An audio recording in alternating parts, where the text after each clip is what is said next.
he may not be fashionable, but he certainly stands up for what he believes in. I think a lot of New Zealanders would share his values on a lot of things. Bob McCoskrie, the CEO of Family First, everyone said, why don't the police investigate? Well, it seems that Bob McCoskrie, and he's joining us now, has taken some action so that there is some sort of investigation into the serious concerns that are raised by the social media profile of of Benjamin Doyle. Bob, welcome to the platform. Thanks for talking to us at such short notice, buddy. Yeah, morning, Sean. All right, what have you done in terms of investigating the prima facie concerns about Benjamin Doyle? Yeah, well, I think it is allegations and concerns, and I think that's important that we put it in that context. I was just comparing the media coverage. I mean, there's two interesting comparisons, Sean. One is, firstly, the media coverage of, I've forgotten his name now, the national MP who just got the national MP who just got stood down because he touched the arm of another worker. Yeah. No, that's Andrew Bailey. And so we had wall-to-wall coverage of that. We had, analysis. It was an outrage. Should you have fired him? Outrage, absolutely. And then the other interesting thing, Sean, and I'm not sure if you were back in the country, I'm not sure when you got back, but there was a lot of coverage about this new series on TV called Adolescence on Netflix. And it's a lot about messaging on social media and the use of certain emojis and icons, etc. So on Saturday on Stuff, we had all this coverage about the importance of how dangerous emojis were and these icons and how that could be harmful to people. And then suddenly, yesterday, we were told that no, emojis are just part of a minority community. Funny, it's, as I said, a merry jape amongst gay community. I thought Chloe Swarbrick threw gay people under the bus yesterday.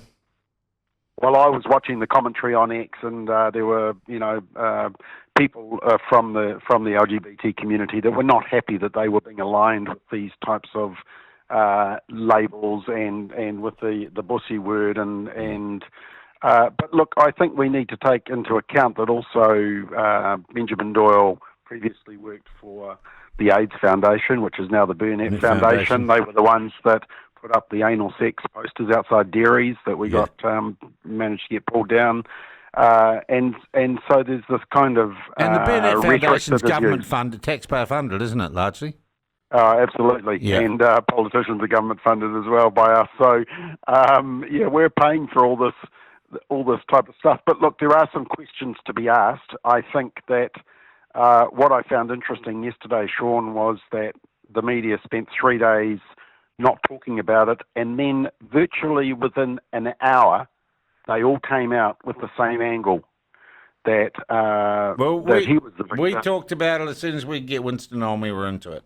Exactly, and that's where the alternative media are now becoming the media that's why people are going to X to get the latest news and get it from both sides, because the legacy media are spending time trying to figure out how to spin this. They're almost the PR marketers, and I think yesterday there was two significant things happened. Firstly, I think we're seeing the Greens implode in real time, just because they've appointed such radical list MPs and candidates. But secondly, I think actually the legacy media may have just completely destroyed themselves, because everybody saw it for what it was. I mean, even this morning I heard a ZB, News Talk ZB, were putting out the messaging still about the victim, about him being the victim and all these death threats. Now, if it's the same death threats that Chanel Lal received, they probably don't exist. I'm sure that there was some negative talk on social media. Also, the death threats predate Winston Peters going public on this. They were as a result of his puberty blocker speech. If they were. And we've had no proof. We have no police statement that they're investigating death threats against Benjamin Doyle. It feels like classic cry-bully tactics from the Green Party. You, however... Here's the irony, Sean, is that are the Greens who want to defund the police going to go to the police to make a complaint about the death threats? Yeah. I mean, there's your ultimate challenge. Yeah. So look, honestly, You've laid some complaints, though. Tell us what you've done, Bob. Well, we've basically, through X, I made a notification to the police and also to Mark Mitchell as Minister of Police, also to Oranga Tamariki and also to the Minister for Children, Karen Chor, and just said, look, these are pretty serious allegations. They should at least be investigated, and we're asking you to do that. As yet, I haven't received any official notification, but I think that with Winston Peters rightly calling for an investigation, then something will happen. I don't think they can ignore that. And look, I think for a change, the Prime Minister, Christopher Luxon, actually... And I thought that was hugely significant, his attitude yesterday. I wondered if someone had body snatched the old Prime Minister and put a new person who had a spine and a backbone in his place.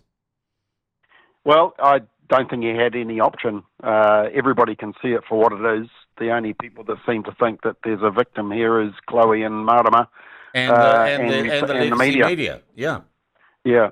So, but if you watch that interview with Chloe and Marama on the tiles yesterday in Parliament, and I did put a couple of highlights up on my X account and social media, and it just showed basically Chloe telling the media how to deal with the story and admitting that they never wanted it to get out in public. I mean, it was quite an admission. Yes.